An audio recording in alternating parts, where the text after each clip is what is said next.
in Yorkshire in England. This is my weekly podcast, which I start 2 p.m. Eastern, 7 p.m. in the UK. And I'm talking about what drives and motivates you and where does your inspiration come from. And in this weekly, you'll find out that my inspiration comes from people I know in real life and the people that I meet online. And it's amazing me how well you can get to know people online. I've been networking online since 2005, and around 500 of the people I met then are still friends. So all is good. And say hello to everybody who's actually listening. Now, today is slightly different because after this welcome, I'm going to be talking and hopefully taking you on a virtual trip to Stonehenge. This is the first time I've tried to do it, so anything can happen, probably will. Now, in previous podcasts, I've spoken about the scaffolding. Scaffolding surrounds my house at the moment, our Anglican I live, and it's still here. It was supposed to disappear last week, but we need the chimney repairing to staying place. But the major problem with that, of course, is if they're actually putting a new roof on the house, then the noise inside the house as they're hammering away is best described as being quite loud and distracting. Now, I do 6-7 live shows a week on live video. And of course, the last thing that people want to hear is the external noise. So big shout out to Crisp.ai, who managed to make it so that all ground noises are actually cancelled. And when I go out live, the only thing you can actually hear is my voice. I don't know how Angelica's done it. She's been teaching for 3 weeks online on Whereby and other software as well. And she's managed to get through it. I couldn't have done it without Crisp.ai because it just takes away the external noise and it means you can actually just concentrate on talking. Okay, so hopefully next week when I broadcast at this time, there will be no scaffolding outside my window, and whilst I'll still be using Crisp, it won't have extra work to do from all the noises that are going on around me. Right, now this is an invitation. If you have a live video show, especially on BeLive, you're actually getting every show, you're getting an MP3. MP3 is the audio from your live video, and repurposing is the way to actually get an audience. Now, you can get an audience on the radio. On United World Radio, we're actually looking out for podcasts. Podcast can be on any topic you like. Essentially, you just need to have a live chat show, a roundtable discussion, and you can send us the MP3 and we will play it on the radio. And podcast gets its own time slot, and podcasts are played twice a week, and each week you can send us a new podcast, we'll update and play it for you, and we'll agree a time that it's going to go out depending on where you are in the world, because the radio station is global. It plays music 24/7 and also the podcasts. So it's a mixture of both, really. So if you are interested, then just drop me a line and we'll get things underway. Right, okay. Now, I'm very fortunate to live close to Stonehenge. We are able to visit 3 or 4 times a year. It's just 15 miles down the road.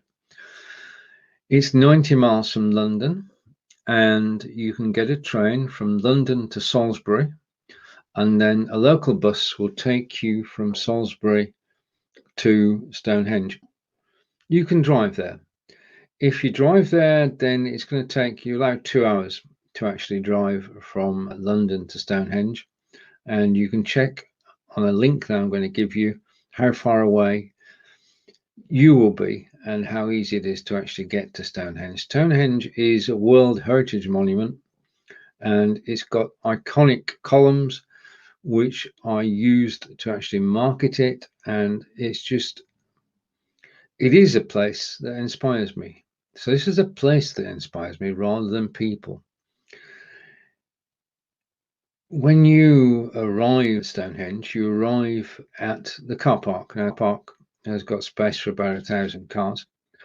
But in times that we're in, we've got a situation where Stonehenge used to have 20,000 visitors per day. And that's the total they would allow in the site. Now, limit is less than 7,000 because as the nights are drawing in, clocks change in 2 weeks' time. The last admission is now at 2:30 p.m. UK time, which means that you've got to get there well before that, otherwise you won't be allowed in. When you get in the car park, you'll find attendants in the car park, and they would like to charge you if you're not a member of English Heritage or National Trust. And the charge is £5, so make sure you have £5 on you, the parking fee. If you want to join English or the National Trust, then what you actually be doing by now is the two national organisations that look after historic properties throughout the UK.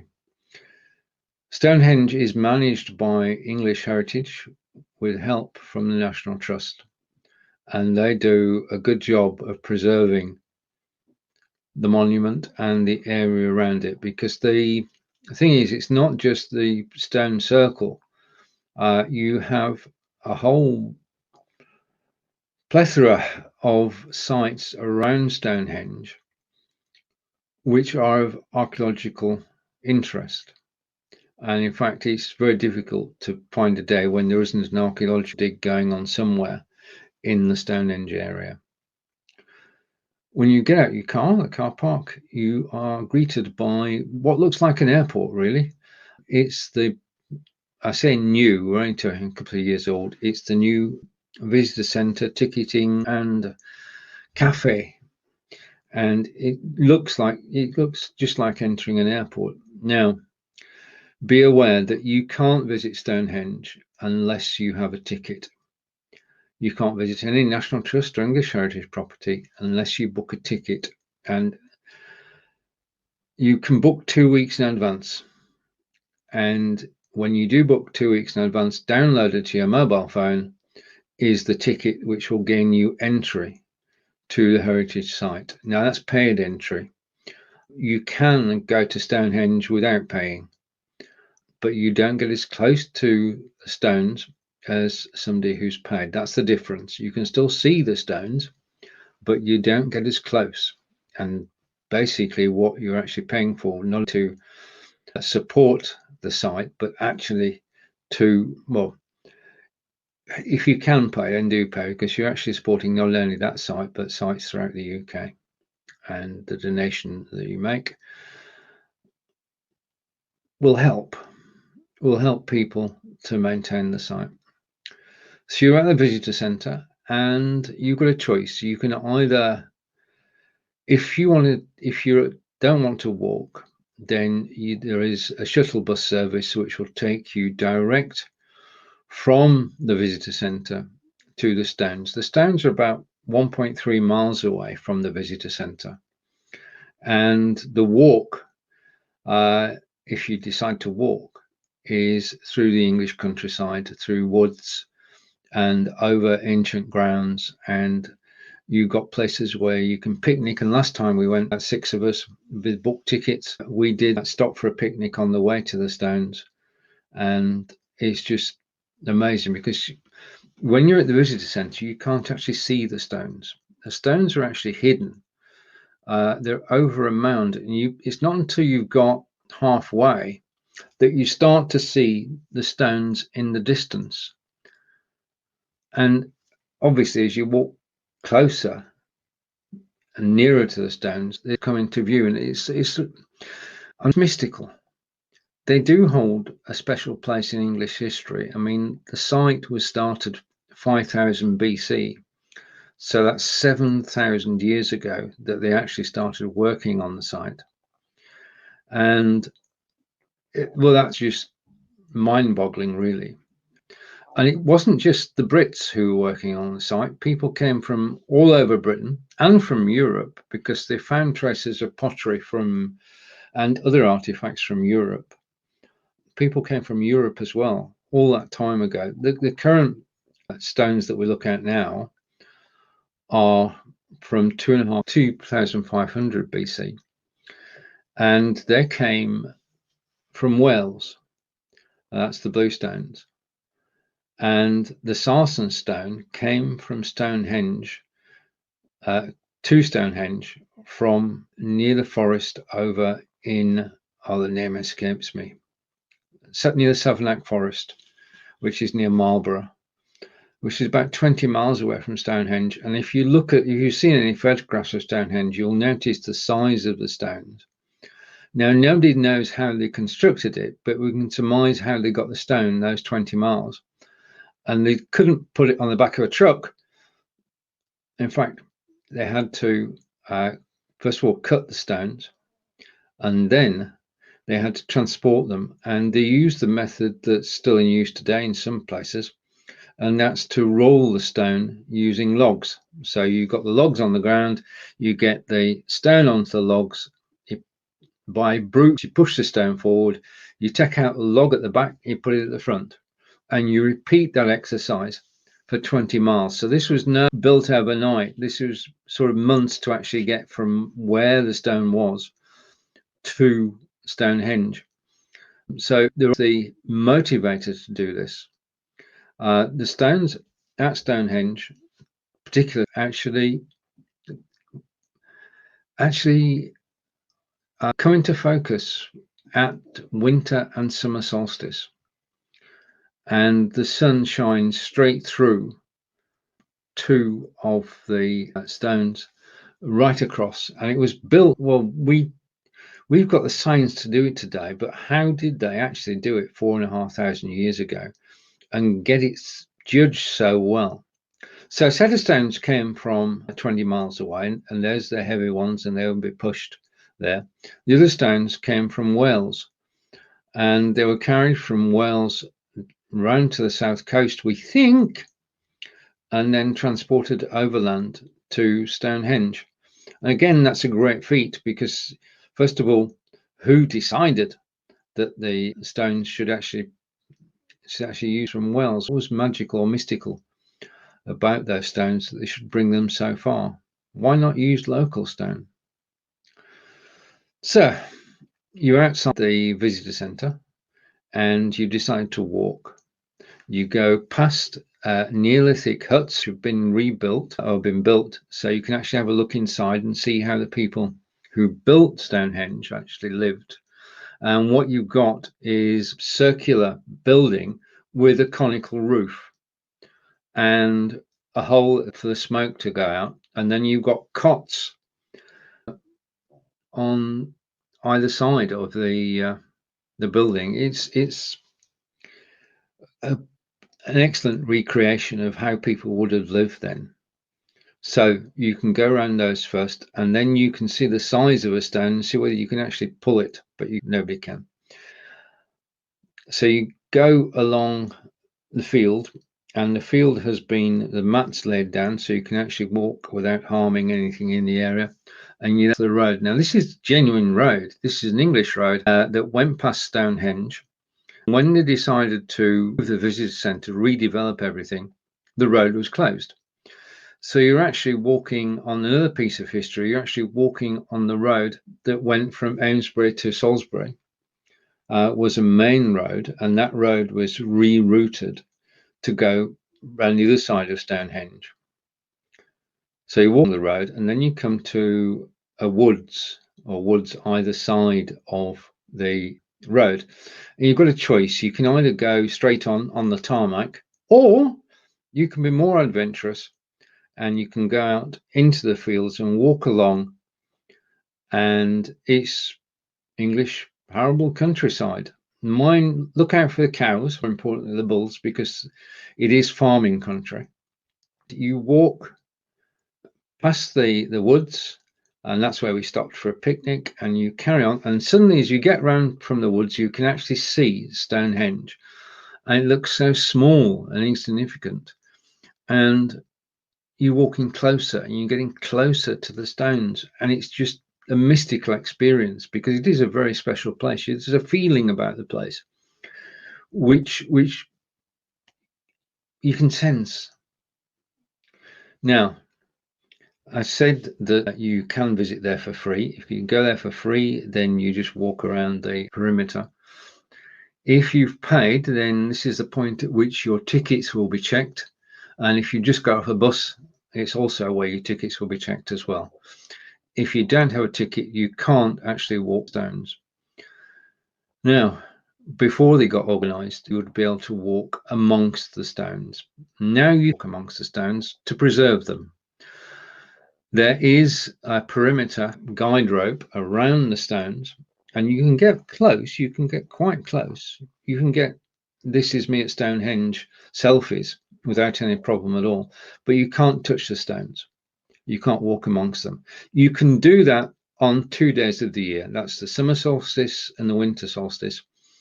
And that's when, well, it is sort of a pagan thing, but the druids are there at that particular time. And it is an experience, I'm told, because to be there, you've got to be up at 2 o'clock in the morning. And that's a foreign. Anker's been with a friend, came over from Germany, and they went and did the summer solstice. Be a bit cold in winter, I would think. So only 2 days a year can you actually go near the stones, but you can walk all the way around the stones, and you can photograph every single angle and take stone selfies. And just stand there, just look at the stones and realize how was this created. We don't know how we don't know why it's created. We've got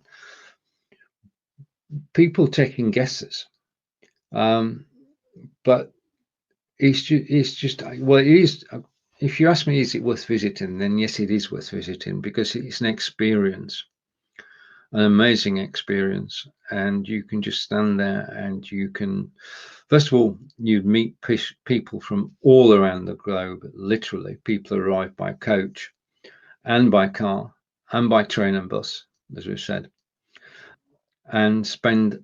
Well, some people are on bus and they just spend an hour at Stonehenge before going on to Salisbury and Bath, and that's probably a good idea because if you're coming over to this side of the country, then Stonehenge is one of the things you must definitely see, but you should also experience Bath and Salisbury, and you could do that comfortably in it. And you've got coach tours actually running from London which do that. You can. The other way of getting inside the stones is by paying currently £27. On certain days of the year, tours are run, and for £27, $40, $35, you can actually go in the stones as a VIP guest. Okay. President Clinton was a very VIP guest. He got to walk amongst the stones, and other celebrities and well-known people actually get there, but mere mortals can actually walk around. When you walk back, you're walking through fields again. You can either take the route that you came to get here, or you can walk back through the countryside on the other side of the road. And this time you're headed towards the visitor centre. Now, the visitor centre itself has a museum, which is well, it tells the story. It tells the complete story as it's known of Stonehenge, and you can stand inside Stonehenge. There's Cinerama. You can actually stand inside Stonehenge and sense what it feels like when it was being built. And you've also got the history of Stonehenge, the history of the people who actually built Stonehenge, and it is a fantastic museum. It takes about 45 minutes to actually go around and take everything in. Then you go across the way and you're into the shop. Now, the shop is English heritage, but if you're after souvenirs of Stonehenge, t-shirts, hats, gloves, scarves, wine, you name it, they've got it. And the thing about it is that it's not overpriced. This is not a tourist destination where they're actually going to take more money than they should. Everything is reasonably priced. And I've got my eyes on a stone t-shirt, which would be good. But considering I live near Stonehenge, everybody say, well, what are you for? But if you're going away from Stonehenge again, then do take one of the t-shirts with you. Because again, you're actually giving money to historic buildings and monuments throughout the UK. So please do that. And then the third place you can visit when you got back, so I've got a shop, and then you've got a cafe. And if you want a Stonehenge sausage roll baked fresh today, then you can do that. You can do a cappuccino or a latte or whatever you want, and you just sit down inside or outside. If you sit, then you've got to wear a mask. If you sit outside, then it's your free choice. But at the moment, as I say, you have to book, and everything is open at the moment. There's a shuttle bus which will take you there if you don't want to walk. If you want to walk, then it's 2.6 miles. Okay, so you can come back to the cafe or the shop. Before you go, you can download a free audio guide and listen to that. Okay, and as far as face coverings go, given the age we're in, then you've got to have face covering in the cafe, in the museum, and in the shop. So be prepared. You can book your ticket. I'm going to put a link into the podcast recording so that you can actually take a look at the Stonehenge itself and also the wiki. Now, you'll not be surprised to know that Stonehenge fell into disrepair in the 18th and 19th centuries because people were not really concerned with, well, they just weren't concerned with history or preservation of history. The picture that we have of Stonehenge today is a representation of what it was 4,500 years ago. It's the same materials, but we don't know how they got the tools on the top of the pillars. This particular one we actually see now, not to spoil anything, this was actually put together using a crane. So there you have it, that Stonehenge. I'll do more on it, but I will put links into the podcast so you can actually follow up on what I've been talking about today. We enjoy going there 3 or 4 times a year, and we always walk to the stones. And you still got, when you're half a mile away and you're getting closer and closer, it is, well, I enjoy doing it. And I'm grateful for the fact that English Heritage and Stonehenge actually take care of the property. Okay, so that's my quick tour of Stonehenge, as promised. I'll probably come back to it. I'm going to check this recording back and see how it sounds. Right, the next thing is that since I last did my last podcast, I've started a new network, which is it's a private network on a private site now, and it's open to my friends and friends of friends. And it's a place to be productive and to actually chat without advert interruptions. And it's a place you can actually share your scheduled and recorded broadcasts with a group of friends in a private group. And the idea is that over the next 3 weeks, I'll be inviting more people to join us. And the people I've invited have already started inviting people as well. So it's coming together. I'm going to be inviting people in my current Facebook groups to join. So there may be an influx of members before then. And say hello to Chenge. Hello, nice to see you. Thank you for joining me in the studio. So building community is important because it's difficult on Facebook. Facebook are making it difficult for us by changing things and not telling us why they've changed it. And live video has been totally thrown asunder by recent changes on Facebook. So that's why. And say hello to Chris. Thank you for joining me in the studio. So just been talking about so far. I welcomed everybody, talked about scaffolding, talked about United World, a virtual trip to Stonehenge, which needs some facts filling in our new network. If you want to join it, then just send me a message and you're welcome to join a growing group of people, all of whom are good networkers. Some I've known since 2005, some I've known for the last 6 months, but they're all good people. and I'm looking forward to building our community over the coming weeks and months. And it will be a place to meet and to chat, and it's also planning. A group of us are actually doing the live video production blueprint, and we start on Monday, led by using one of the groups to actually further that as a blueprint for everybody who broadcasts and for everybody who's looking for a producer for their show. It's a two thing, and the document will give a producer a list of the things that they can provide to a potential client, and for the potential client a series of questions that they can ask and what should be looking for in a good live video show producer. Because going live on video and producing the show is not for everybody. I mean, for those who've sprung up over the last 5 years, then yes, okay. But the thing is that millions of people have taken to live broadcasting certainly since March this year. And they've learned a craft, and that craft is the ability to actually produce a live show. And they now have an opportunity to earn money producing shows. I did a poll, and I said, how much would you charge for a 30-minute live broadcast going to Facebook and YouTube where you're actually producing the show? And the prices ranged from $100 an hour for half an hour to $600 for half an hour. So there's a wide range of charges being made.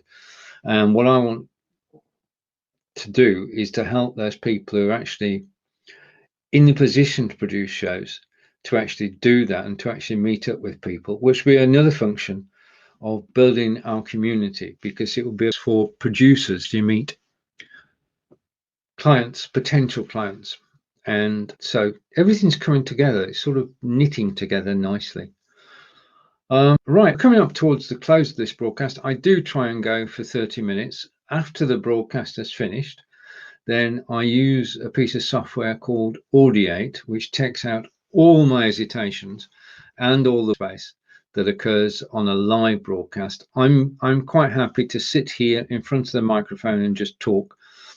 As you can see, I put together 5 or 6 topics and just talk about them for 30 minutes. And all right, okay. And Cheney, thank you. Cheney is saying it's a very useful podcast for me because I want to be a YouTuber. Okay, I shall be in touch with you. Thank you for joining. I mean, this is the whole thing about live is helping each other, and that's what building your community is about. Our community is about everything, and I'm firmly on the live video side, as Chris knows. If you're listening to this, then you will be able to listen to 2 of the podcasts each week, which are pre-recorded on live video. One is broadcasting to our community, which is myself and Fonz, will be available on Tuesdays each week. And then Blabbing for Britain has been running for 5 years, based in the UK. 3 gentlemen from Aberdeen and from Solihull and from Wiltshire, talking about what's happening in the UK and around the globe. It's a good fun at 60 minutes, and you'll find it on this channel, the recording.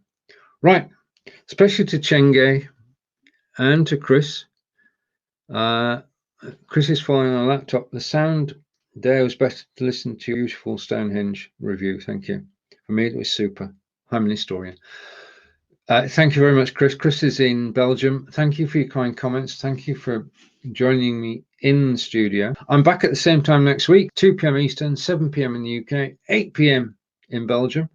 And I just enjoy doing this, and I hope you've enjoyed listening. Take care. Have a great week. And if I don't see you before, I'll see you next Saturday. So goodbye for now from Wiltshire in England. This is Stephen signing off. Bye.